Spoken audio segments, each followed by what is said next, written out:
County and Sioux Falls Planning Commissions, and we'll begin with a few introductory comments. First, as a courtesy for all, make sure your cell phones are turned off. The two planning commissions work together on land use and zone matters within the rural areas surrounding the city. This area is displayed on the screen. After information and testimony is presented on an agenda item, the members will discuss the matter, and then each planning commission will vote independently to derive at a decision. Any final action taken on the conditional use permit request will take effect 5 working days following this meeting unless a written appeal of tonight's decision is filed in the county planning office by Monday, October 30th at 5 p.m. In the event of an appeal, the decision will be referred to the county commission and city council for their joint hearing on Tuesday, November 28th, 2017 at 5 p.m. That meeting is held in Carnegie Hall at 235 West 10th Street.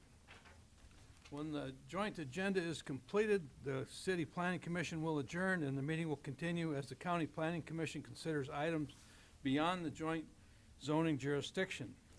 At this time, the Planning Commission will consider the consent agenda. The minutes of the August 28th meeting are included on the consent agenda. Are there any objections from the Planning Commission members on any items listed on the consent agenda? None on the county side, none on the city side. Mr. Chairman, just a point of order, make sure we use our microphones. The overflow room is full. Okay, that's the only way they will hear is if we use the overflow. Unless you're really loud. That's why I was speaking up. I thought they'd hear me through the wall. Okay. Here we go. Next, I will read each item on the consent agenda. If any member of the audience objects to the item, please raise your hand, and the item will be moved to the regular agenda and allow you to address the commission later in the meeting. On the consent agenda, item number 1 is the approval of the minutes from August 28th, 2017. Item number 2 is conditional use permit 1772 to exceed 1,200 square feet of total accessory building, requesting 1,380. Brad Archer is the petitioner. It's at 2904 South George Street, approximately a half-mile east of Sioux Falls. This would allow 1,380 square total accessory building area. Any no objections in the audience? Item number 3, conditional use permit 1774 to exceed 1,200 square feet of total accessory building, requesting 2,400. Joseph Rosher is the petitioner. Is at 6103 North Kiwanis Avenue, approximately a quarter-mile north of Sioux Falls. This would allow 2,400 of total accessory building area. I see no objections to that. Item number 4, conditional use permits 1780 to exceed 1,200 square feet of total accessory building, requesting 5,616. This is Dean M. Wilson as the petitioner. It's at 8801 North Kiwanis Avenue, approximately a half-mile north of Sioux Falls. This would allow 5,616 square feet of total accessory building area. Okay, seeing no objections, so we will call for action on the consent agenda. Move approval of the consent agenda. Okay, we have a motion. We have a second. Second. Okay, we have a motion and a second on the county side. All those in favor signify by saying aye. Aye. Opposed, same sign. Motion carries on the county side. On the city side, I'll look for a motion to approve the consent agenda. Move to approve. Second. Motion and a second. All those in favor of approval of the consent agenda, please signify by saying yes. Yes. All opposed, same sign. Approved on the city side. Okay, thank you. Then we'll move to the regular agenda. Mr. Yes. Chairman, just let people know that if those items that were just okay. Okay, now if your items 2, 3, or 4, you are free to leave. Your item has been approved. And then we will move to the regular agenda. Item number 5. We'll give those people a second to leave. It opens up a few more seats right there. Okay, item number 5, Kevin, this is a conditional use permit to transfer 3 building eligibility. We got Mark Kuka is the petitioner. The owner is the Douglas A. Klein Family Trust at 4767 Slip Up Creek Road, approximately a half-mile north of Sioux Falls. Yes, Kevin Hookman, County Planning Department. This item, I have spoken with the petitioner, and he has verbally withdrawn the item. He also has not notified the neighbors, so we just need a acknowledgement of the withdrawal. That's not a motion, just It is a motion? Yep. Okay, we need a motion for the withdrawal. Second. Okay, we have a motion and a second. All those in favor signify by saying aye. Aye. And the motion is withdrawn from the regular agenda on the county side. On the city side, motion to withdraw item number 5. So moved. Second. Got a motion and a second. All those in favor of the withdrawal of item number 5, please signify by saying yes. Yes. All opposed, same sign. Item is withdrawn on the city side. Okay, we'll move to item number 6, conditional use permit 1776 to allow retail sales of fireworks. Petitioner's Andy Jorgensen. Its location is 8101 West 12th Street, Sioux Falls. Kevin Hookman again with the planning department. This item, as you noted, this is for a retail sales of fireworks at this location at 8101 West 12th Street. As you can see, the property is located near the Ellis Road and partially surrounded by the city. The petitioner, this is the second time the petitioner has been in front of this body for this permit, as he's been operating there for the last 2 years, and the joint council and the commission has approved for 2 years with a sunset clause. The staff has reviewed his new application and given out new recommendations for the petitioner. Over the last 2 years, we have not received any complaints from neighbors. As you note in the staff report, we have received a complaint from a nearby competitor of his, and staff has investigated those complaints and did not find them to be valid complaints. Kind of in lieu of everybody's time here, I guess I'll just, since this item has been before us in the past, I'll just make some notes of the changes to the conditions that have happened since the previous permit application and what the petitioner has requested. The petitioner has requested a change in time to the application. Previously, we allowed fireworks sales between 8 a.m. and 10 p.m.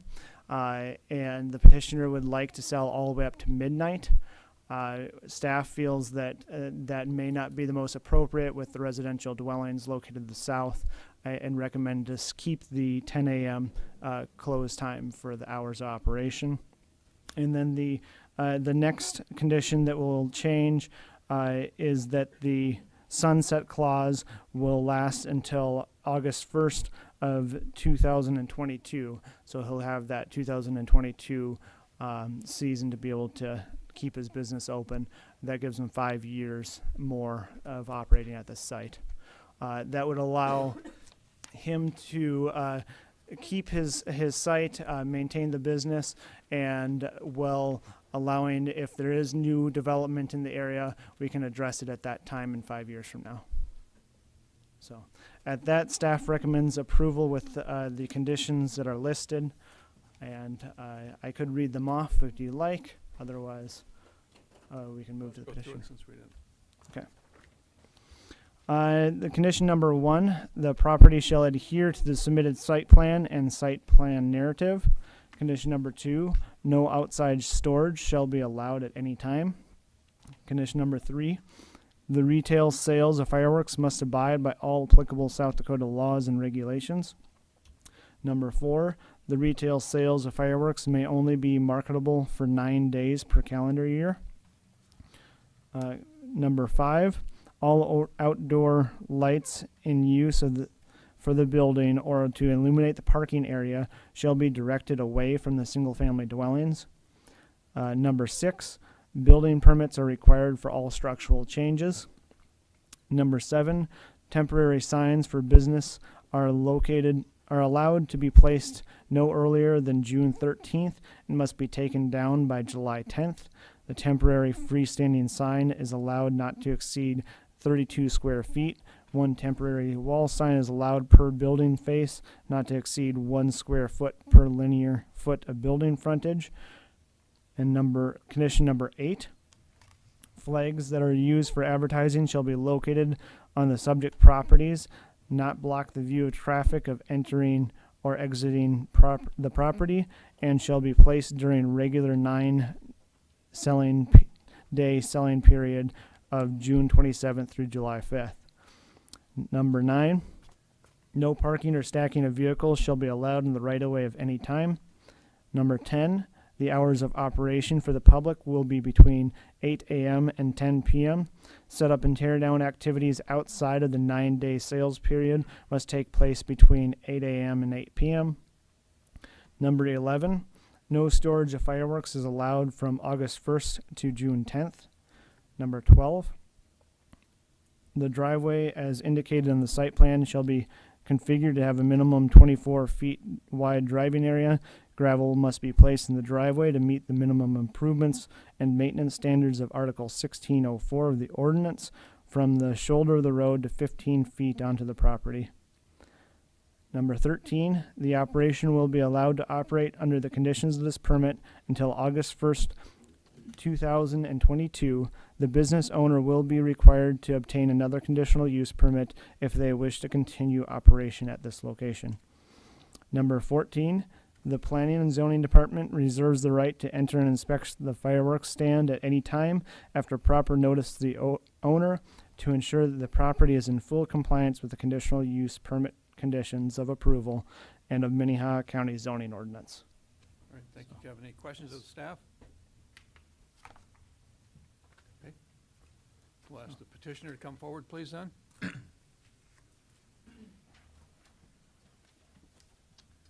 It's good to see you guys again.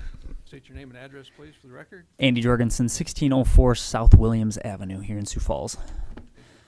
So Kevin and I have been getting to know each other a lot over the past 2 years, probably more so than we'd like.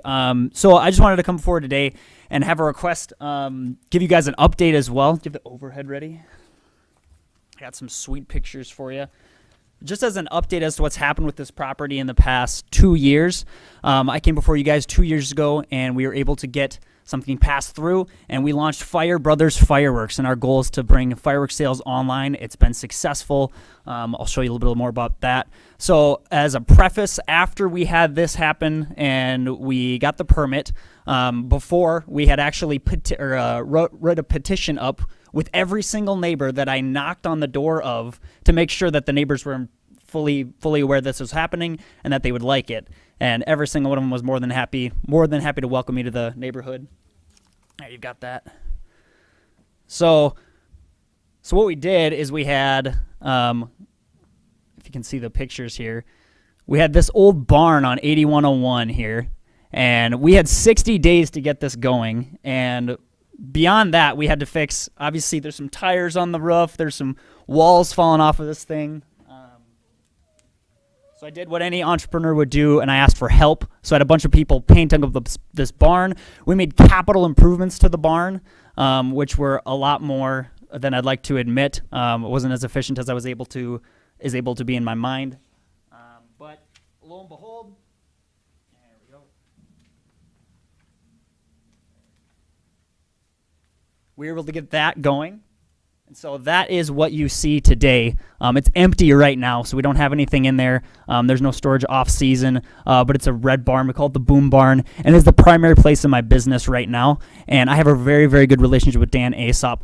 My one request is that we would remove any restriction that would make me come before you guys a third time. And here's why. It's Kevin and I have been exhausted working back and forth on this. He even expressed himself that it's a lot of work to go through this. It's cost me money.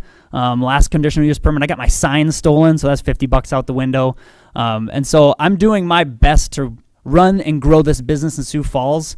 And I would love to just have this spot and not have to come before you guys again and just grow it in Sioux Falls. And to my knowledge, Kevin, correct me if I'm wrong, if they approve this without a limit, you guys can always take away the conditional use permit.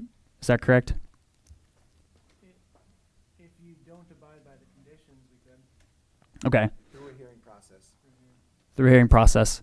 And so by all rights, there's a competitor of mine down the street, and he has been there for years and years and years. He is closer inside city limits, and I'm just asking the same liberties that guy has. I know him. He's a good individual, runs a very, very good business, and I'm asking for nothing more than he has. And so that's what I have for you guys today.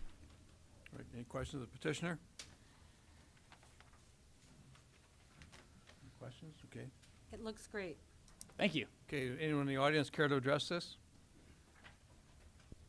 Okay, seeing none. We will discussion and action. Mr. Chairman, a question for staff. So most businesses operate without a recurring permit process, right? I mean, so is there an issue there if we were to permit him to operate until whatever? Sure.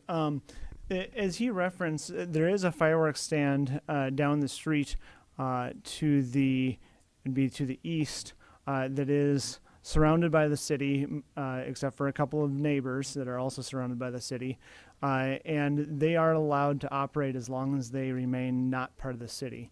But as the city grows and new uses surround it,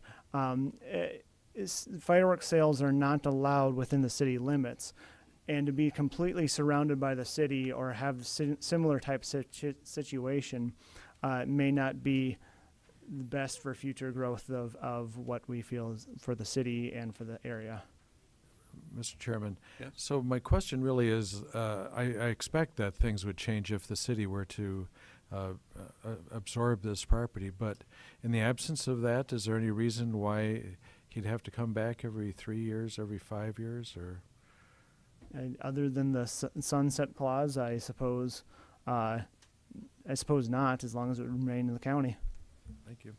Anyone else care to address this or offer a motion or suggestions?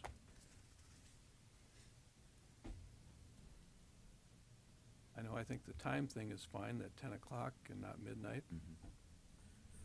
Mr. Chairman, I guess I would make a motion to approve this, deleting what's currently listed as condition 13, the sunset at 2022. I mean, the sunset may occur when the city, when it becomes part of the city, but I don't know. I do enjoy his presentations every couple of years, but Okay, so we have a motion to, without condition 13. correct. Any comments, or do we have a second? Second. Okay, we have a motion and a second without number 13. All those in favor signify by saying aye. Aye. Opposed, same sign. Motion carries without item 16. 13, excuse me. On the city side, I have a question for Kevin. It indicates that a conditional use is required because it's only allowed on that basis with regards to property in the A1 agricultural district. So how can we, if there's no condition relative to the application any longer, isn't there an issue of how we can adopt that?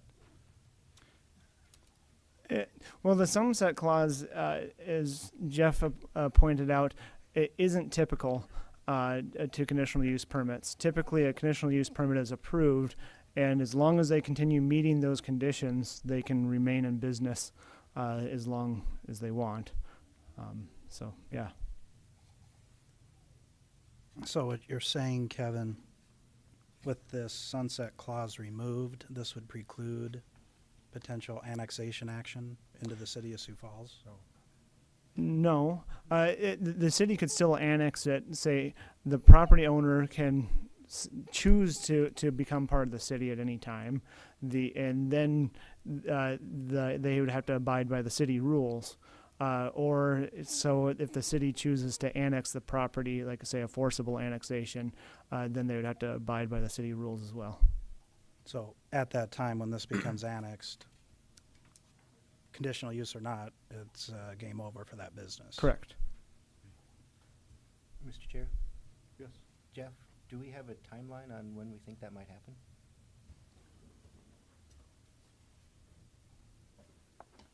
Jeff Schmidt representing city staff on this item and others tonight.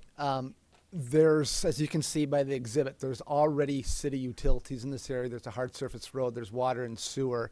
So at this point with this property as well as the other property, as Kevin already mentioned, it's really up to the property owner to request annexation. It could happen at that time, or if there was a city annexation requested, it could happen on either one of those. It's not necessarily a delayed on either one of them because they could be effective immediately. Okay. It's just a timing on the property owner at this point because the city initiated ones have been delayed. Thanks. At which time this conditional use permit would be void, correct? One other clarification quick, Kevin or Jeff. The motions have to match to be approved. If they're different in any way, it's denied.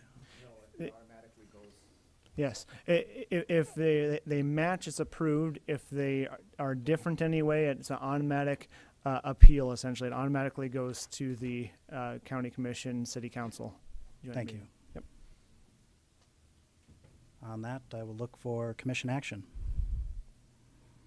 Make a motion to approve with removing item number 13 from the condition. We have a motion to approve, removing item number 13. Is there a second?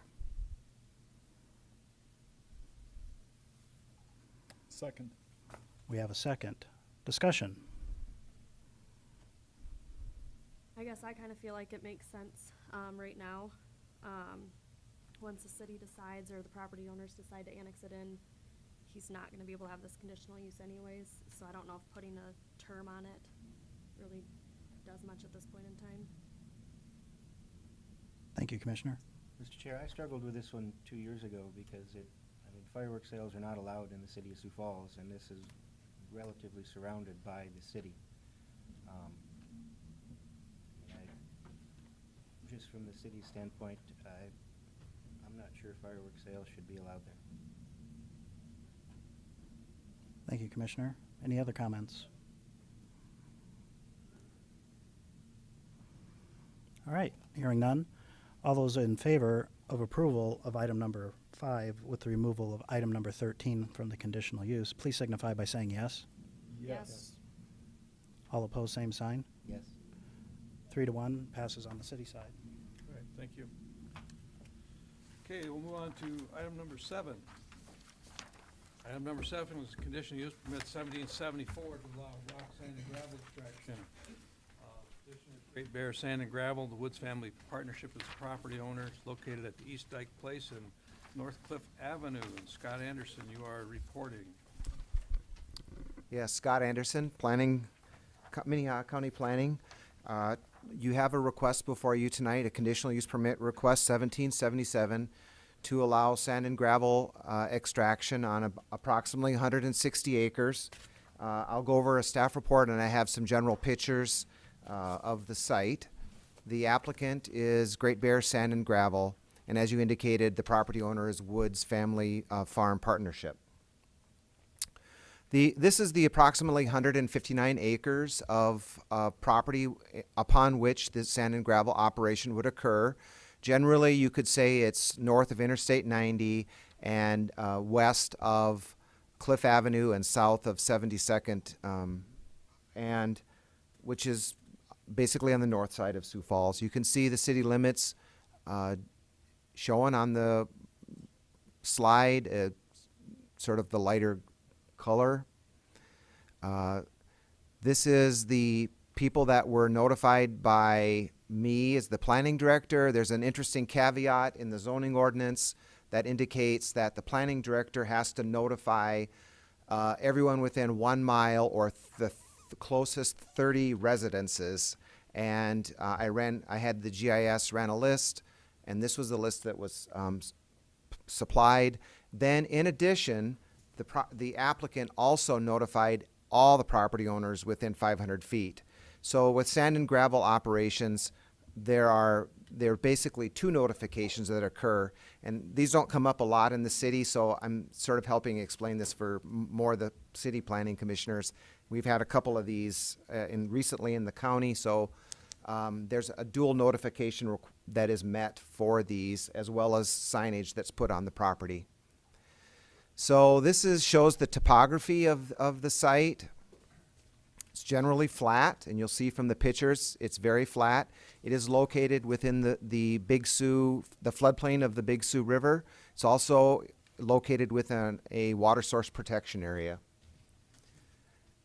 This shows the phasing of the mining that the applicant would be proposing.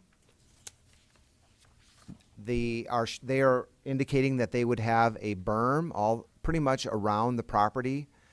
You can see the white, if I can, this white here signifies a berm that the applicant is proposing. This would be a large lake. I would anticipate or estimate that that is maybe between 80 and 100 acres of lake. And then around that, they are showing some kind of future development and some resort cabins. So that is the request. So these are the slides. As I indicated, I'm standing on a dike, basically looking to the north. It was in soybeans this year. The soybeans have been taken off the property. It is relatively flat. You can see 72nd Street to the north. This is looking sort of towards the northeast, and you can see the residential development that's located within the city across the street from Cliff Avenue. This is looking straight on that dike to the south. There's also residential development and some industrial commercial uses between the interstate and the subject property. This is looking to the northwest towards the Big Sioux River. Once again, shows another picture of the subdivision that's located within the city. And I'll go back. I think the best slide for me to explain or go over the staff report would be this slide. So, as I indicated, this is approximately 153 acres, and it is located within the Big Sioux River. There are many formations which supply sand and gravel within the area. A lot of those are located along the Skunk Creek basin between Ellis and Hartford. There are many, many mines that we deal with on occasion. The extraction area is located in what I would say is more of a residential area, and there are... Guys, we don't need comments at this time. He is giving a presentation. You will get a time to speak. You will have a time to speak when when it's your turn. We don't need comments in the background at this time. There appear to be more than 100 residences that are located within the general vicinity and within the 1,000 feet of area, or within 1,000 feet of the area to be mined. The zoning ordinance indicates that a waiver should be obtained for every residence that's within that 1,000 foot buffer, and the applicant did not provide a single waiver of any of those residential dwellings or the residences. The applicant did provide a narrative, a hydrologic study, and a site plan, which I included for your review. The site plan indicates, as I showed you on the slides, that once the mining activity concludes, there would be in excess of 40 acres of water that would remain, and this is to be called Golden Lake Park, and it would be redeveloped as a resort and a mobile home park. The conditional use permit was submitted to the Sioux Falls Regional Airport for review, and on October 12th, I received a letter from Dan Lettler, the airport manager, indicating that serious concerns with the proposed mining activity.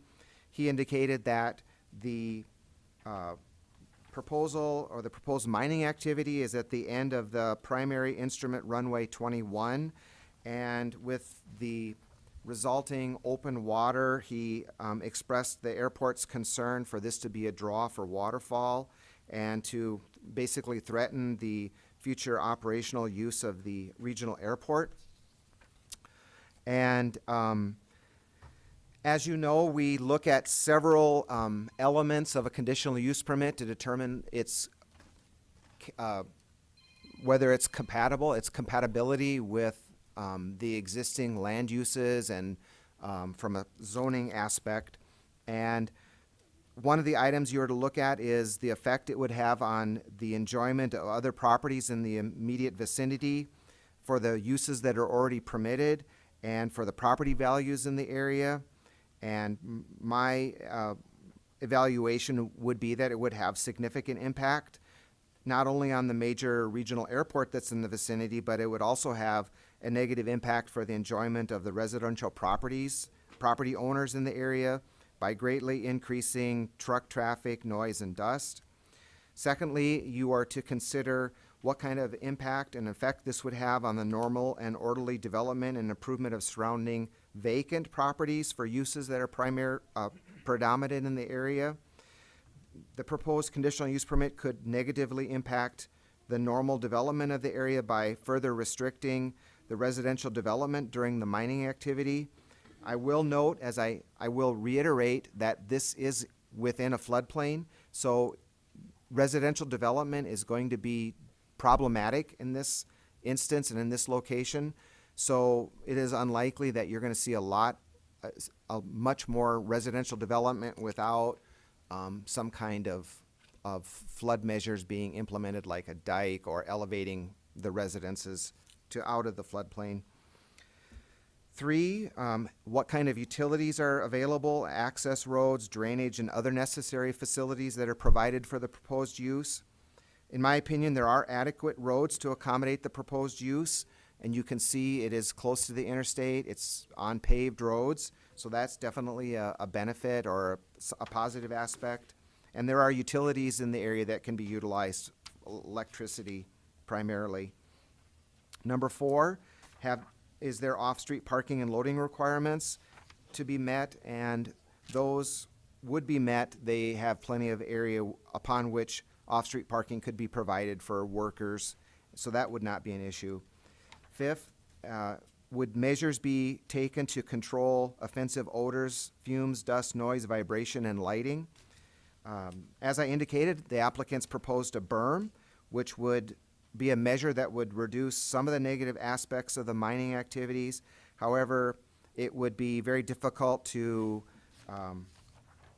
control other things like dust and noise. And finally, you are to consider the general health, safety, and the welfare of the public and the comprehensive plan. This is where my review would determine that the proposed use is not compatible with the existing uses in the general vicinity. With this specific request, the proposed use will result in serious conflicting land uses, both for the residential land uses to the north, east, and south, and also, very significantly, it will negatively impact the safety, I feel, of the Sioux Falls Regional Airport. The airport has seen significant growth over the past decade, with the number of flights that is likely to increase as the population in the region grows. I feel that the potential for bird strikes into planes should be considered, and the mining activity will result in a large body of water that certainly will attract various types of birds, including large waterfowl. The proposed sand and mining activity would be a threat to the health and safety of the traveling public, and it's not really following the intent of the comprehensive plan to reduce conflicting land uses. The applicant has failed to submit the necessary waivers from the residences within the 1,000-foot buffer within the subject property under consideration for the sand and gravel. These residences will be impacted by noise, traffic, and potentially dust. Due to the incompatibility of the proposed land uses with the existing land uses, staff finds that the proposed conditional use permit is to be not in the best interest of the public and a threat to the safety of the public. And so staff is recommending denial of conditional use permit 17-77.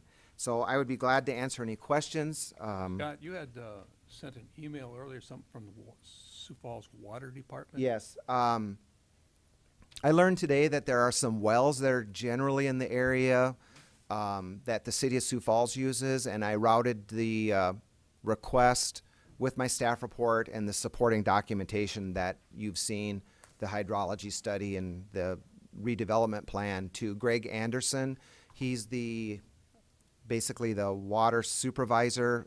I'm not exactly sure his title. He runs the water facility for the city, and I forwarded you an email. He has serious concerns that it's in the water source protection area. He said that he thought there might be some issues. He wanted some additional time if it looked like there was going to be some motions to approve it tonight. He had some concerns and asked for time to review the request. But Okay, questions of staff before you go on? You got- I did receive some letters of opposition. I forwarded those to you, and I forwarded them to the city, and I think that you also have a copy of them in front of you as well. And I did give a copy of a letter that I received to the applicant as well. All right, there's a petitioner here. Please come forward.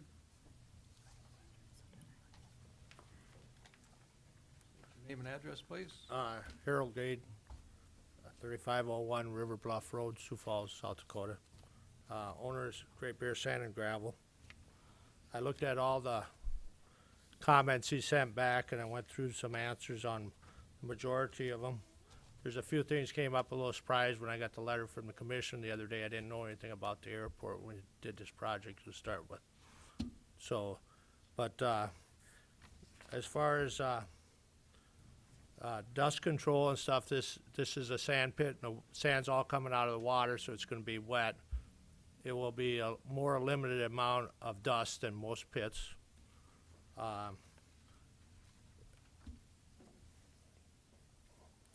We can do dust control with water trucks and other ways. We have, if we could switch this the plan with the dikes on, right there. Okay, we have a plan of coming in off of that dike road, which is a commercial road, with going right to Cliff Avenue where there is a stoplight, so we have controlled traffic for the trucks to come in and out.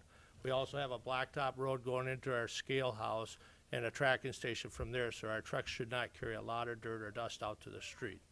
We have several other sand and gravel pits in the city limits of Sioux Falls, and we work hard on keeping all the dirt and dust off the streets while we're using them.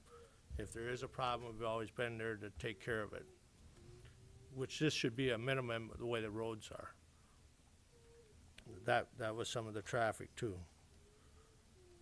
Cliff Avenue is a truck route, and it will not more necessarily increase or decrease any more traffic for the city of Sioux Falls as truck traffic, because the further we go out to get sand and gravel, the more trucks we got to use to do it.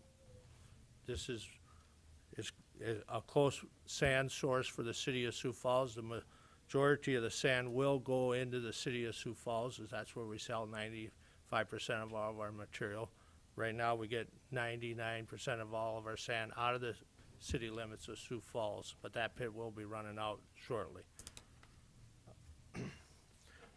There is 20-some pits in the city of Sioux Falls are touching the edge of it, the city limits in this town right now.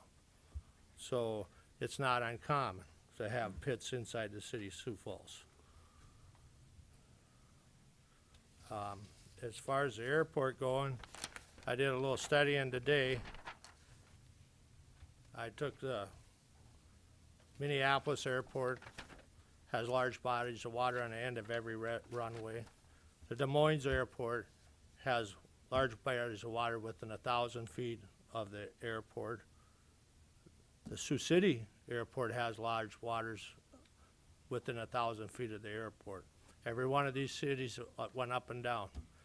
Minneapolis, Sioux City, every one of those airports are within the flyway of the geese, just like the city of Sioux Falls. I mean, I don't know why all the other airports can have water around within 1,000 feet of their airport, and big quantities of water would have any more or less or greater danger for geese than we do. And I sent letters out to all the 500 residents, and nobody gave us any more information about notifying the other 500 feet farther out till I got the zoning notice. Was the first we heard about getting 1,000 feet out. I mean, another 500 feet out past the sand and gravel pit. This sand pit would probably have least impact of any sand pit in the city of Sioux Falls by where we can access and exit, because we would come right out the cliff and get right to the interstate to go around the town to deliver the materials. But you did not have any waivers from any of the 100 residents? Yeah, I have some waivers, but I didn't get them all back till last week, and I had time to get into him, but I do have some of them. And I sent the rest out, and they haven't come back yet, but I did send them all out to within 500 feet of the mine. So. Yes, Scott, you want to? I think I just want to clarify, there's a difference between mailing a notification, a hearing notification, and then actually having a property owner sign a waiver. And I think the planning commission knows what that is, but a hearing notice you just mail out. A waiver, basically, the property owner within that 1,000 feet acknowledges and has no issues with the activity that's occurring. I mean, we do waivers with feedlots, and so that's a waiver. Is it normally required for a sand and gravel pit to have waivers for everybody within 1,000 feet It is. on every sand pit? And that's in the zoning ordinance. Any questions of the petitioner? City side? Okay, thank you. The way we usually handle this, we have the proponents go first and the opposition second. Anyone else who'd like to speak in favor of this item, please come forward.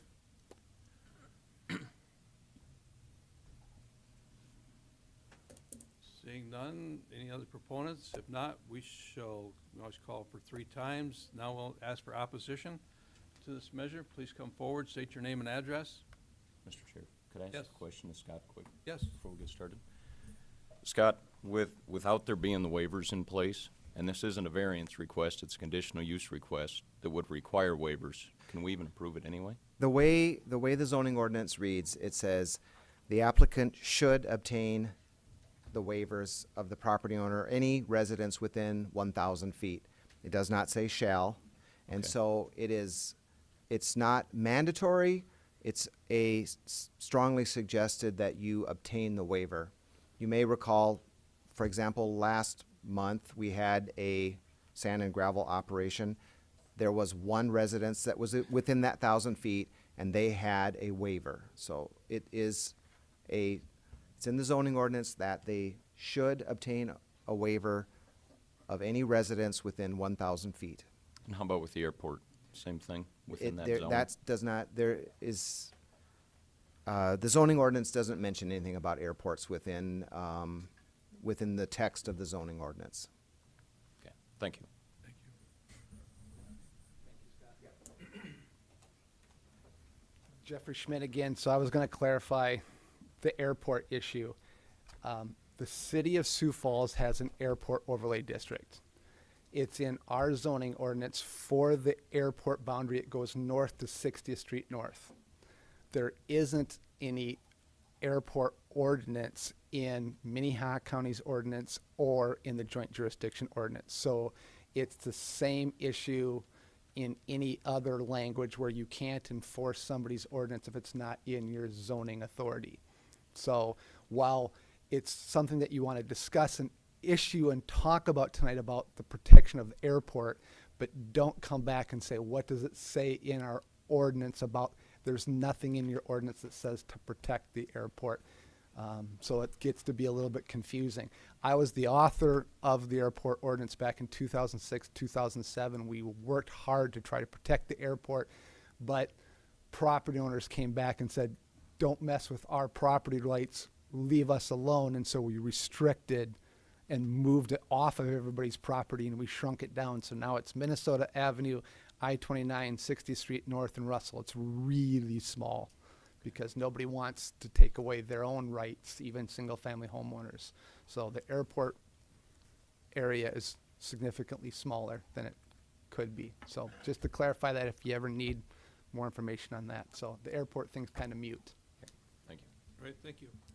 Yes. Mr. Chairman, Jeff, recognizing that the county staff has opined to deny this, does the city staff have an opinion? City staff may have an opinion. My opinion is, okay, and I don't know again if I'm speaking for everybody in the city, but this is, as Scott already mentioned, it's in the floodplain. It's going to be very difficult to do any single-family residential or residential habitable structures up here at all. So how we have it in our comprehensive plan is for transitional uses up in this area, ag-based, basically in a floodplain, which includes mining operations. So when we looked at it, we were like, this is a transitional use, and a mining operations is appropriate. I'm not for it or against it, but it's an appropriate use with a conditional use. And now how do you mitigate those impacts? But single family is not appropriate up here because it floods. Thanks. Any other questions, staff? Mr. Chair, Yes. on this side, if I can ask, Jeff, as long as you're up there, would you comment on the communication Yes. from the city water division?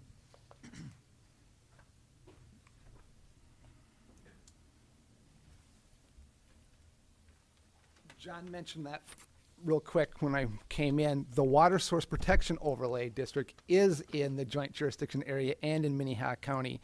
So as Greg Anderson mentioned, he would like more time to review the Water Source Protection Overlay District. But the intent is pretty obvious that they want to protect all of the wells and look at what they could do to mitigate anything for the water resources. But with it, it says that they can do all of these types of uses that are allowed in the water source protection area, and there's certain things that are prohibited. But basically, mining operations are allowed. What they don't want to see is they don't want to see tanks. They don't want to see storage of petroleum products. They don't want to see hazardous waste. They don't want to see certain chemicals that would then impact the natural resources of the well. So that's where the water department was looking at is a mine could be operated, a quarry could be, extraction could be, but how do you mitigate those uses? And Greg was saying, if it got close, he would want to try to look at what's going to be at the quarry. Or Most of that extraction. is addressed on the state permit that they received to do this, is it not? Yes. And then we typically have conditions that you can't store fuel. Yes. In there. All that Correct. stuff is in there. That's kind of how I looked at it too, and this is a conditional use already. Can you do extraction? Yes, with these conditions. Okay, thank you. Yep. Anything else to staff before we call for comments from the audience?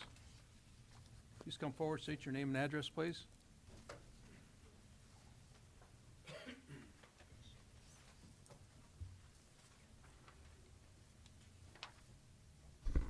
Gene Thill, Okay, address, please, Gene? 1002 East 65th Street North. Okay.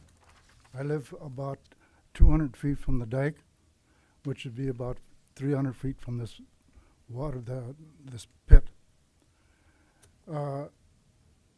You people never heard this, and you never will hear it. You won't hear it from nobody else. I'm telling you like it is. In 1969, the water was going down in Catfish Bay and out in the field and coming up in Catfish Bay. It finds a vein, and that's what's going on. The same veins are north of my house. In 1969, that vein was the water pressure from out in the field was going down and coming past my house so fast that it took 17 feet and wide and 15 feet deep and sucked it into a dry well. Think about that. Pressure, it was trying to fill a void south of the interstate, is what it was trying to do. The same thing is in Catfish Bay, is the same thing as why the Corps of Engineers condemned the dike. Most people don't know they condemned the dike, but they did condemn the dike. When they condemned the dike, they put another dike in to hold the water into Catfish Bay. But they can't hold the water into Catfish Bay because they took all the sand and gravel out of it. Now there's nothing showing up the dike. There's nothing showing up. the north side of the interstate. So all the water is gonna go down, and that field's gonna go down into them veins and gonna head south. And this is what's gonna affect the airport when the dike fails. And it will fail, because dike is no good. Because there's no ground on the south side of the dike. It's all water. And they took it all there away from the interstate, that's all water. So it's just, when it hits them gravel veins, it's gonna go right straight through. There's nothing to stop it.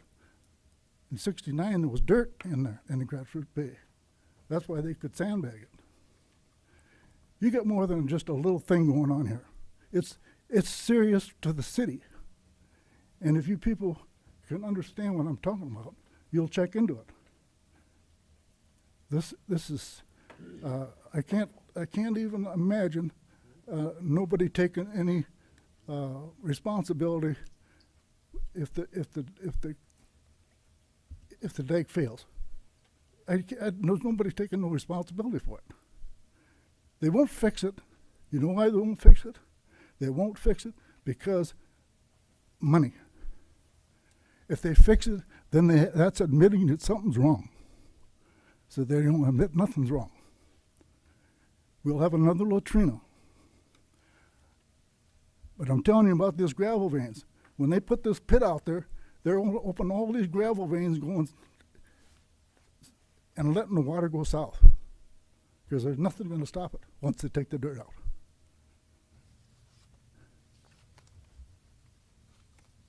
Remember what I said, check it out, please. Okay, Thank thank you. Okay, anyone else in the audience care to address this? I believe you were getting up, sir.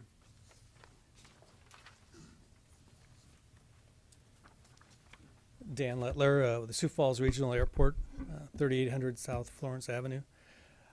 Just a couple comments from the airport's perspective.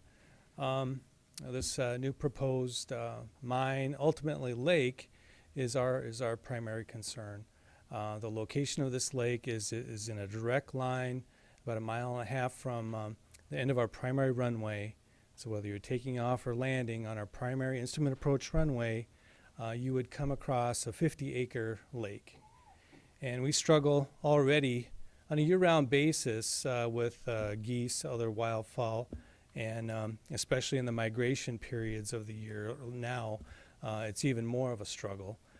Adding a 50-acre lake for 10,000 geese to hang out with for a few weeks out of the year is just a recipe for disaster. Certainly, as the petitioner had mentioned, certainly there are other airports around the country near bodies of water, but the Missouri River, Minnesota River, those already existed. They didn't allow a man-made lake right at the approach of their main runway. So in our view, it's a significant safety risk if it were allowed to go forward, as, again, our flight operations continue to increase, and it's just the worst possible location for a new lake. So thank you. Okay. Thank you. Anyone else care? Ma'am, go ahead. Courtney Vandenberg, 1305 East 67th Street North. My property is approximately 1,000 feet from the buffer zone of their proposed operation.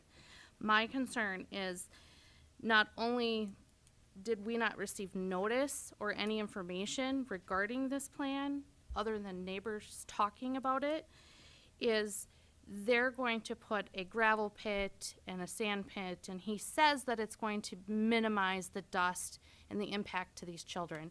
But if you poll the residents in that community that I live in to the south or even to the north of where that is, there are thousands of children. There are daycares that will be dramatically impacted by this. My son has chronic allergies, and this would only cause more health conditions for him. So you're going to force us out of our home, which is not right. Okay, thank you. Sir, you were getting ready to get up? Anyone else care to address this? If you have something new especially to address, please come forward, state your name and address.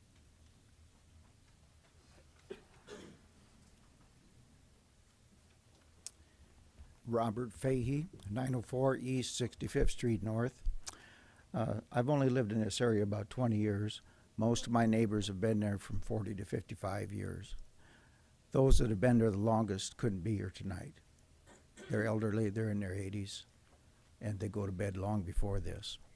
Most of them have some type of a health issue. The dust, I can't address how much dust it will be or how well it'll be taken, but I do know it will present problems for these people. As for myself, I have 2 wells on my property that I use all the time. One of them I use for drinking water because it's better than the city water by the tests. So I think this will have a dramatic impact on our little community up there. And I think the proof is in the pudding. Look at how many people are here tonight on this issue. Overfull crowd. I mean, that's pretty serious to all of us that live there. Thank you. All right, thank you.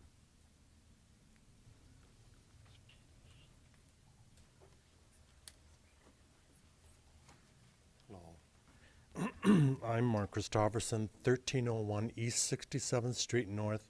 I'm Courtney's neighbor directly to the west. 13 years ago, I was one of the first people to build out there, and I just love the area.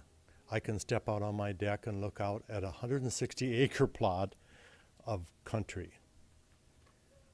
I don't want to step out on my deck and look at a frickin' gravel pit. I built my home in good faith, and we all had said that Granite Valley is one of the best kept secrets in Sioux Falls, South Dakota. It's a wonderful little area. Just love it out there. This is a radical change, folks. Not good. I had 9 points. We touched on them. Other people have, and I'm not very eloquent. There's a sidewalk now that we can walk on. We can ride our bikes out there, you know, and quite a few. We have Betty in the neighborhood. I don't know if she's here tonight, but she rides her bike there. And she's just a treasure, and she's on there riding her bike with her husband miles a day on her bike. God bless her. I can't do that. I can do a couple of miles, and that's about it. But it is easy access for me to go to where I work. I work in a little cafe, and it's easy access for me to go to cafes just down the street, and I walk on that sidewalk. And this is going to be one busy deal. It already is fairly busy, but putting huge gravel trucks hauling, not a great idea. I just feel this should really be not considered, folks. Thank you. All right, thank you. Anyone else have anything new to add? Go ahead, sir. Greg Erickson, 6509 North Fairfax. Just across the street from Mr. Thill. Been in the area for 6 years. The thing that, most everything that I've had written down to talk about has already been discussed, so we're not going to go over that again. We're going to beat a dead horse to death. The other thing that we're talking about, this gentleman that just finished talking about, is we're talking about in this community that we live in, which is directly south of where that pit's going to be, is some of the most wonderful neighbors, well-kept homes, not pieces of junk that are rotten and falling down about themselves because nobody cares for their property. It's just the opposite. A lot of the people there are in my age group. We're coming on the area in our life where somewhere along the line, God allows us, we won't have to go to some other place to live. We can live in our homes until we pass away. And we enjoy those places. But as our society is proving every day, we're living longer, we're falling apart. Talked with the doctor when I went and had my physical, and he says, you know, Greg, the only problem we're dealing with this day is we're outliving our own warranty.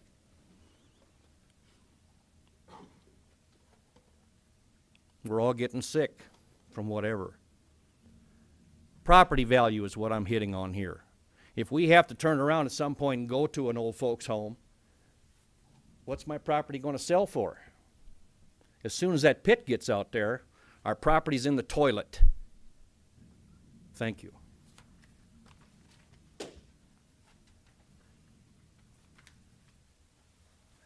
State your name and address, please. I'm Kathy Scott, and I'm currently building a house at 1516 East 67th Street North, which is straight east of here. That my property will be ready to move in probably the 1st of next month. And quite honestly, I would not have built out there or bought a lot had I known the gravel pit was being considered. And I would assume others following suit won't now, and property value will go down for everyone. And there is concerns the berm will not control the dust. I'm assuming, you know, the sand we're talking about is wet, but I'm assuming they'll have stockpiles that will not be wet. And as far as the airport with Minneapolis, Sioux City, just because there's a by water, it doesn't mean it's right or the best option. So I know he addressed those things fine. I just wanted to comment. I would not have purchased land out there, and it'll probably hurt the growth of that area of Sioux Falls. All right, thank you. We'll take a few more, if none. See if there are any new comments. Good evening. My name is Bud Van Bakker, and I live at 5701 North Gold Nugget Avenue.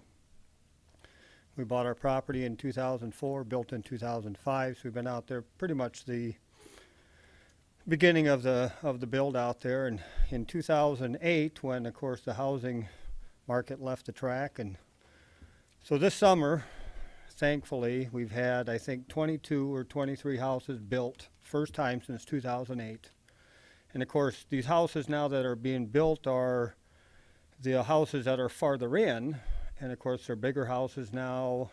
They're houses that are going to start bringing the medium volume up in our neighborhood, which is wonderful for all of us because it's been real sparse since 2008. My real question is, in my backyard is our retention pond that they built. It's not a detention pond, but it's actually a retention pond. It holds the water. And on the west side of this pond, up about 2/3 of the way, is a culvert that when that pond gets so full, it runs out the culvert, it goes into the ditch on the east side of Cliff Avenue, or 115, runs down to culverts that go under Cliff into that area. And I don't know if there's been thought or what they've are going to do with that, because they certainly can't block it off or plug it up or stop it. So, I mean, that path of water, I think, is set to go that way. Now, whether they're going to continue letting that water go in there, I guess earlier discussion was they're talking about when it gets annexed into the city, that section along Cliff Avenue will automatically become a light industrial or commercial or whatever they can put, whether it's strip malls or whatever there, whether that water is going to run underneath of those. It's just something to consider if you didn't know that there is a water flow that comes out of that retention pond into the west side or the east side of Cliff, under Cliff, to the west side. So, and thank you for your consideration. All right, thank you.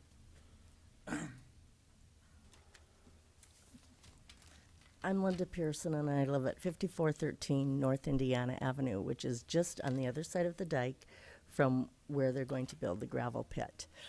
I have a really nice house. I love it. I have well water. It's very good. I understand that progress, you build, you make gravel pits, you have them, and there are some gravel pits that do border around the city of Sioux Falls. However, those gravel pits were started before houses were built. We live in existing neighborhoods that have been established, and we keep our places up. It's very nice. So I don't see where moving in a gravel pit is going to help us gain anything. The roads are going to go to pieces. There's going to be dust. We're going to get sick. He said he's going to put a dike up, which is great. I worked at a gravel pit for 20 years. It's dusty. You don't drive your good car to work. You buy an old junker because it gets sandblasted when the wind blows. You don't wear your good clothes. You dress in whatever is old because it's gonna, the dust and the sand is there regardless how much water you put on it. The truck traffic alone will cause dust. It doesn't matter if the roads are paved or not. I've worked in both environments, and there's still the dust. It's there day and night. You go home and you feel like you've been dusted. You need to shower. To me, it'll make my property value go down, which I don't want. He's gonna reclaim this in 30 years. Let's see, I will be 93 years old. I don't think I'm gonna get to enjoy it. Will I be able to, take a kayak in that lake then? No, I'm concerned about my property now. That's all I have. Thank you. There's one guy standing behind the pole yet, yes. I'm not much of a speaker, but I'm here to... Your name and address. Oh, Dick Wild, 812 West, 72nd Street West. I'm going to start out. I have been in the construction and trucking and gravel business for 48 years. And this will have an effect on the people around them. It's going to have an effect on the wells that are on them. It's going to have an effect on people's health, and whether some people want to believe it or not, that's the way it is. And we brought some property about 4 years ago. Our intention is to improve it, working at it. And if this happens, it sure takes away the things that we planned on doing because, like I said, I've been in this business for 48 years, and it's not the cleanest business in the world. And with that being said, I always remember a guy told me, he said, ain't that something sometimes? As long as it doesn't bother me, it's okay. Thank you. Thank you. I think we're just gonna take two more, because we've already heard from 10 people. I think we're getting the gist of what's the feeling in the neighborhood. I'm Joanne Runge, and I own Soudale Mobile Home Court, which is at 6200 North Cliff. So I am just diagonal or kitty corner. I'm on the northeast corner of 72nd Street North and Cliff. I've owned the court probably 30 years. I grew up there. I've been there all my life. So I've watched the area develop and become a residential area. I speak for about 200 people that live in my court, and I know that they would be, well, the ones I've talked to so far, they're just as concerned about the noise and the traffic and the pollution, air pollution, that I am. I'm also concerned about property value. I own 20 acres. Who's going to want to buy it? Who's going to want to move in there? I think you just touched on the point of drainage. All of the drainage from the east side of the road and from the north all come down to that corner on 72nd Street North and Cliff and goes across the street and goes south right by this and right onto this property. So all that drainage is going to go somewhere. And if they put berms up, they're not going to go into this big pit. Where is it going to go? I don't want it backed up because then it's going to go into the housing district on the east side and onto my property. So I think that's a big concern for me. Thank you. All right, thank you.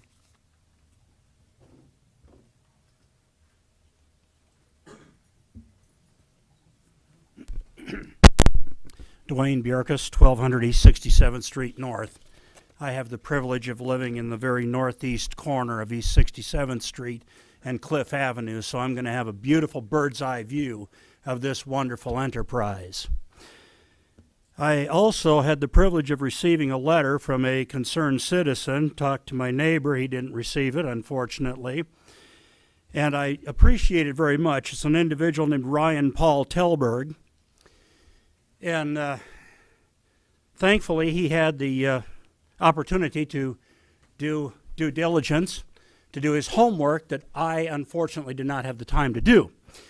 But I appreciate his notation of issues such as lung cancer, other potential health problems, kidney disease, chronic obstructive pulmonary disease. And then also talks about increasing agitation for anyone with asthma. Not that that pertains to my household. However, my wife deals with severe allergies, many of which are dust related. My son deals with extreme sinus problems, problems of which one of the foremost sinus institutes within the city of Sioux Falls told him, unfortunately, you really need to deal with it because there's probably not much we can do for you. Unfortunately, that individual is now deceased, the particular Setliff, I believe it was, that he was dealing with. But the other things of concern to me as well, and it's already been cited, and that's major loss of home value. But this individual, in the due diligence that he did, references Professor Diane Height, a well-known economist in conjunction with Ohio State University, concluded that homes located within a 3-mile radius, not just 1,000 feet, mind you, a 3-mile radius. Mile, 5,280 feet, we're talking about almost 16,000 feet being affected, potentially losing up to 30% of their value. Now, the home that I purchased, which I purchased, I believe, the second one in that development, and it was the model home that the developer, Dunham, had set up. Nice, but much smaller than the one we moved from, down in Nebraska. But we have put forth a great deal of effort over the past 13 or 14 years to endeavor to build sweat equity in that property by finishing off a family room in the basement, 2 additional bedrooms, and a full bath on the 3rd level to elevate the value. In the process right now of adding a 4-season room on the back of it, again, for my wife's hobby of quilting and to increase the value. Also with preparation to put on a 3rd garage stall, again, further increasing the value. The purpose of the sweat equity that we're endeavoring to generate is to be able to enhance forthcoming retirement. We also, each and every one of us here this evening, have all talked about the situation that we realize that within the system that we live in, the concept of retirement is almost a joke. It's something that unless you have really put forth the effort and you haven't suffered from various difficult financial setbacks in the past, your odds of retirement are slim to none, and Slim is on his way out of town. So when we take a look at this, and that's part of the situation that I'm in, that's what brought me to Sioux Falls, a situation of endeavoring to flip a home down in Nebraska that turned into, if anybody here has ever seen the movie The Money Pit? Let's keep it to the point here, sir. Okay. The point being that I'm very concerned about the situation with property values. I'm very concerned about the situation of my wife and my son's health. And I'm also concerned about the aesthetics to the community. I would like to be able to I enjoy looking at the bean field or the cornfield, whatever's planted, as opposed to the towers and the washer units and the conveyor belts and all the ironwork and so forth that goes along with the gravel pit. So again, I would think that it would be in the best interest of this committee or this commission to really give serious thought and consideration to the adverse effects that this type of an endeavor could create for the community, for that particular neighborhood, and really give that part of the due diligence that you're going to give your concerns to as well. I thank you for the opportunity to address you. Good evening. Thank you. I think we have one more person waiting to speak, and then we will close the floor. Good evening. My name is Ryan Paul Telberg. I live at 1001 East 65th Street North. Well, for starters, I served 3 terms on City Council up in Colton and the Planning and Zoning Commission up there for 2 years. Thanks to the gentleman that just got done speaking, he pretty much spoke everything that I had on my mind anyways. So I would just like to say, though, one thing that bothers me is when you have so many people here that are speaking, you shouldn't limit it as you are public servants. You are here to listen to the people. You aren't here to limit what we have to say. You aren't here to put a number on the people that come to speak to you. You need to listen to them. You work for them. All right. So anyways, I'd like to thank all my neighbors and friends that showed up tonight to speak. I have nothing to add to what's been said, but just remember, you're public servants. Thank you. Oh, one more thing. We have any of you been? How long? Have any of you been on the board since 2011 by chance, or been in your position since then? Anybody? All right. One thing I want to bring up that wasn't mentioned is this isn't the first time we've been in this position. They have tried this before in 1995 and 2011, and we're just beating a dead horse with a stick here. This needs to stop. There's nothing to be gained by the residents by having this operation where it's at, and it's just silly. And only a fool would approve something like this. So have a good evening. Thank you. I just got Judy Woodard, 6101 North Mineral. I just got two things. You know, they act like that this can be, you know, just no, you can't put houses on there. You can't. Why can't we just farm it? Why are we changing it? And the other thing, it is a residential area. My husband, and I'm sure a lot of nurses and doctors and people that work in nursing homes work overnights. We're right next to it. I can't imagine, I don't even care, just cars grinding down and going. He's never going to get any sleep, and that's my concern. So that's it. Thank you. All right.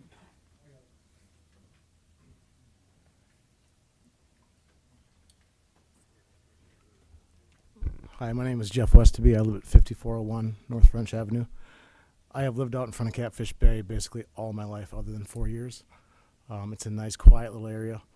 What I want to touch on is it doesn't matter. They would have to put a dome over this thing to control the dust. Last year when this field was corn, everybody in the neighborhood can attest to that. We were picking corn stalks out of everything that we owned last year. And I understand that that's just the wind, but that's what it's going to be like with the dust. The dust is going to affect every home in that area, including it's going to travel all the way to the truck stop and beyond to McDonald's. There's no way to control that. My son has asthma. He's 20 years old. I just don't want to deal with this in our neighborhood. And like the woman said, we don't want to have to move because of a decision based on a gravel pit. None of you guys live out there. I hope you take that in consideration. We do. We're people just like you. So thank you.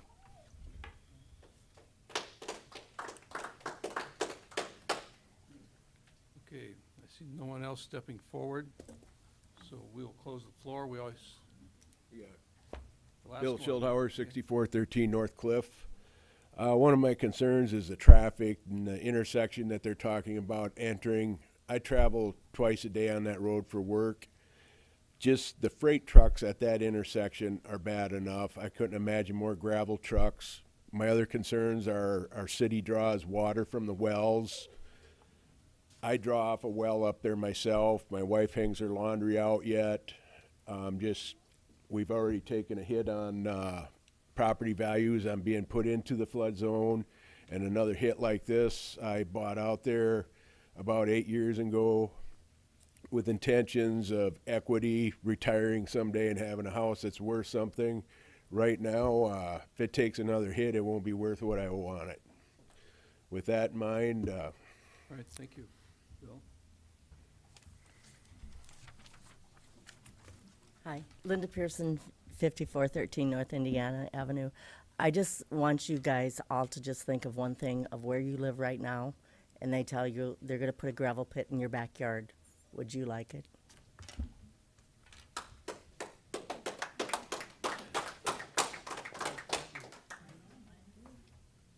Okay, at this time, we're going to close the floor for discussion with the panel. I know normally we give the petitioner an opportunity to rebut, right, and when we do this. If you don't care to say anything else. Yes, go ahead, sir. Yes, you can come up, and we always give the petitioner a chance to readdress the audience, and then we'll have the discussion and action by the commissions. I'm going to try to relieve a little bit of the pressure from the neighborhoods here. The property values, when we have this pit, will not probably fall. I started in 1995 with a 160-acre sand pit. Are you willing to buy us out? Buy us out. All right. Would you guys listen? Would you listen? Okay. I bought a sand pit in Sioux Falls over on Cleveland Avenue in 1995. It was 158 acres. We are still got 40 acres of that gravel pit building or mining on yet, and we have filled the other rest of the 110 acres with brand new houses, and they're still building brand new houses there today. A sand pit will not necessarily devalue the property. Your house property will say that sand pit will just come part of it. This whole 157 acres is not going to be mined at one time. It's going to be a portion at a time, and as we mine it, it will become a lake. I mean, if you ever been on the interstate and drove to Brookings, Bose's has his sand pit on the south end of the lake. They already have cabins on the north end of the lake and new houses on the north end and nice homes. So these sand pits don't always devaluate your property. It just adds different type of structure to the neighborhood. As far as you guys are concerned about your wells, we are not pumping any water off the ground. We're using a long stick backhoe to take the sand out of the water so the wells won't go dry. We cannot dewater the property, and we won't.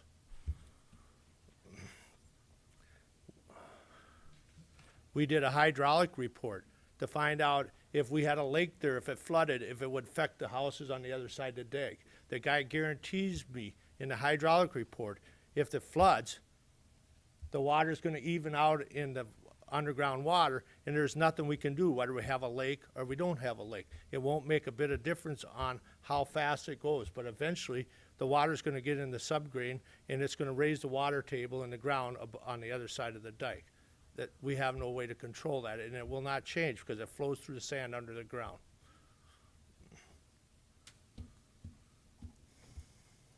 And I guess that's about it. All right, thank you. Okay. I'm pumping water right now tonight. Me too. We'll ask for discussion. Mr. Chairman, I'm sorry that tonight we had so many experts on so many things that really aren't going to be any different than any other thing. I mean, we sit here month after month and someone comes in and wants to build a house, and the neighbors are against it because it's going to ruin their lives. We have someone that wants to build a shed, and the neighbors are against it because when they built their house, there was no shed there. So what I'm saying is, don't expect this acreage to stay soybeans. It might be a solar array. It could be soybeans. But life is full of change, and the fact is, you know, a lot of these things can't be proven as far as the property value, etc. We hear it all the time. If we open that yarn thing there, if we open that dog kennel thing there, if we allow that electrical transformer to be there, if we put in the power lines, it's going to ruin everything. Life is full of change. It's not zoned museum. That said, I think that the applicant, in failing to get any waivers and failing to do that part of the plan, and I think the clear and present danger to air traffic are very serious items, and I don't see how I can approve it with the airport situation, and so you know, I'll listen to other discussion from the board here, but at this point I'm going to have to say I'm opposed to it based on the concern of the airport. Okay. Why don't we just poll each member? Paul, you have comments? I would agree with what Jeff said too. I mean, with the airport concerns, the safety, and I mean, certainly there would be disruption and there would be dust and there would be those things, and as Jeff mentioned, change happens, inconveniences happen, there's no stopping that. But this is certainly a situation where it seems to me that the application definitely falls short. Okay, Mr. Odie? I'll echo what Jeff and Paul have stated. I'd just like to tell everybody else out here, we're always afraid of the unknown. Things go on daily that people say it's going to ruin it, but it doesn't. We find ways to work around it. I'm not going to state right now which way I'm going to vote until we do vote, but there are a lot of concerns I have.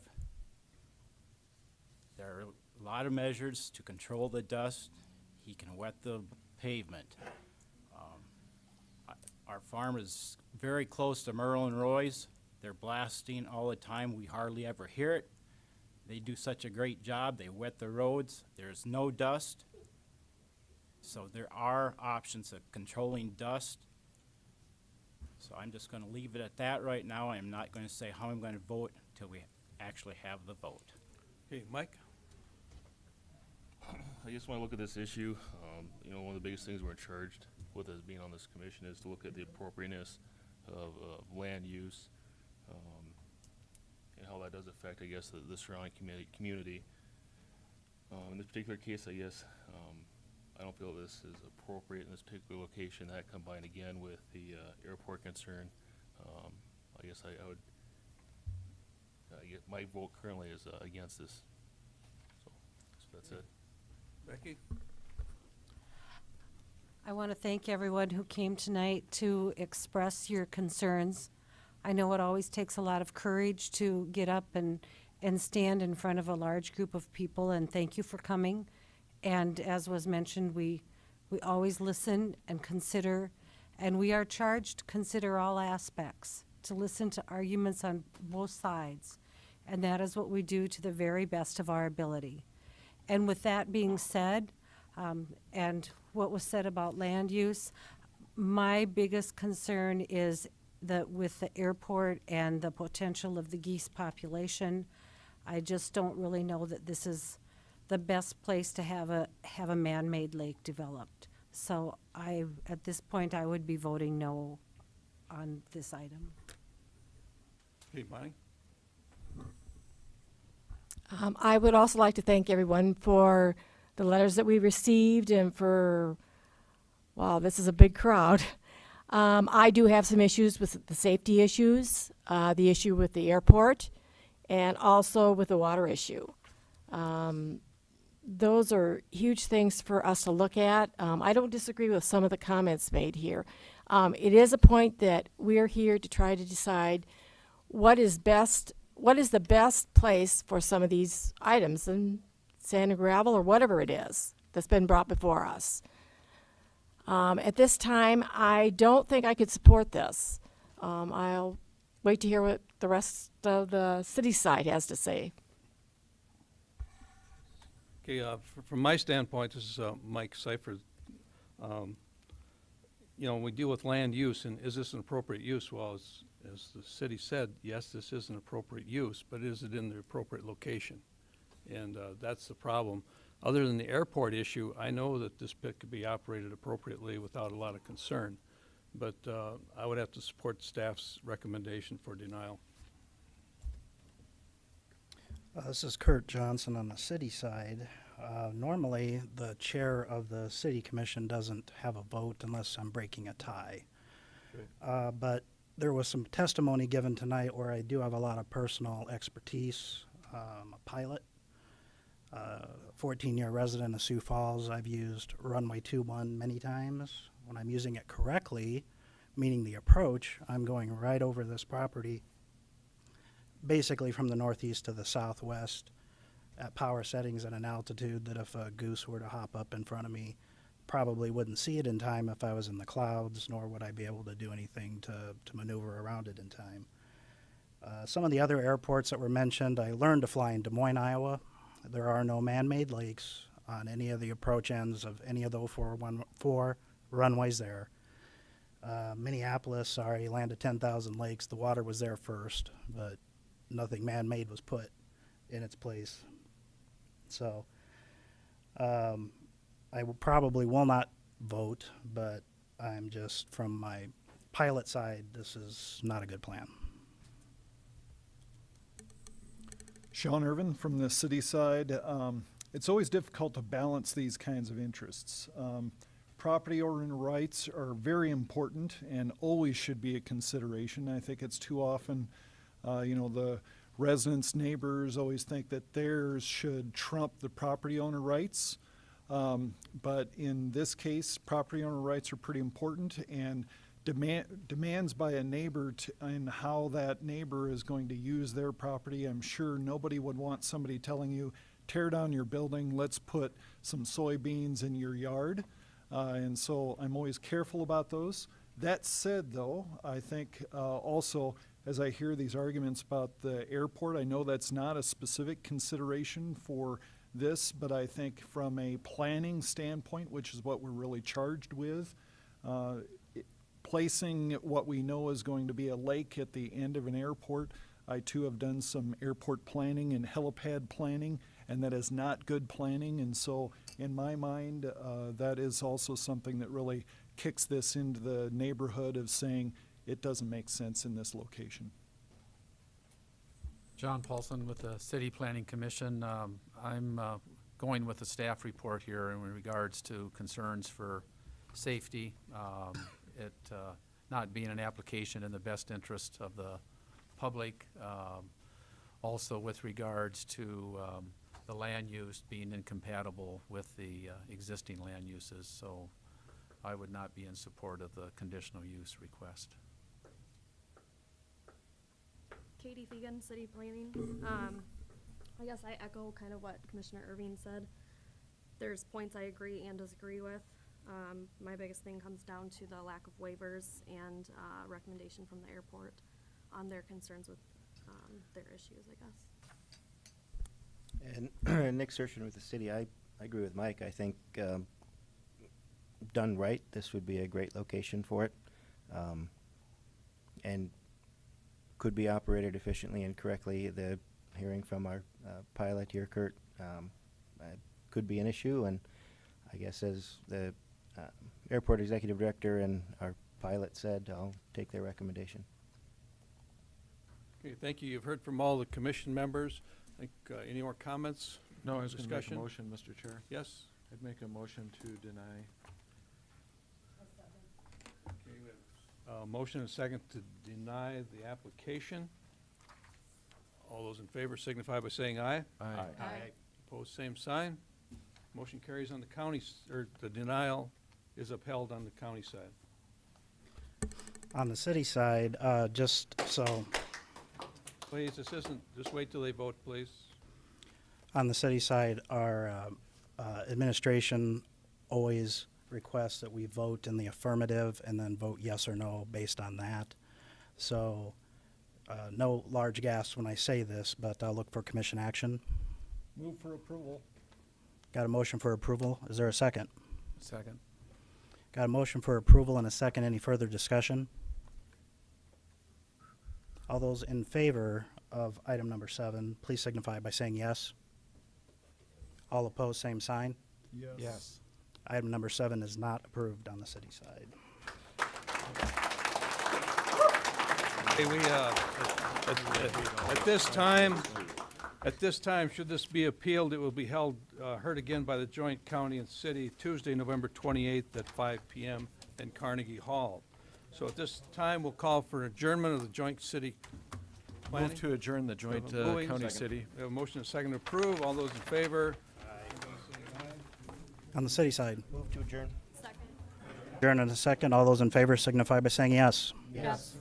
City side is You, adjourned. we'll give you 5 minutes, please, and then we'll move on to our county business.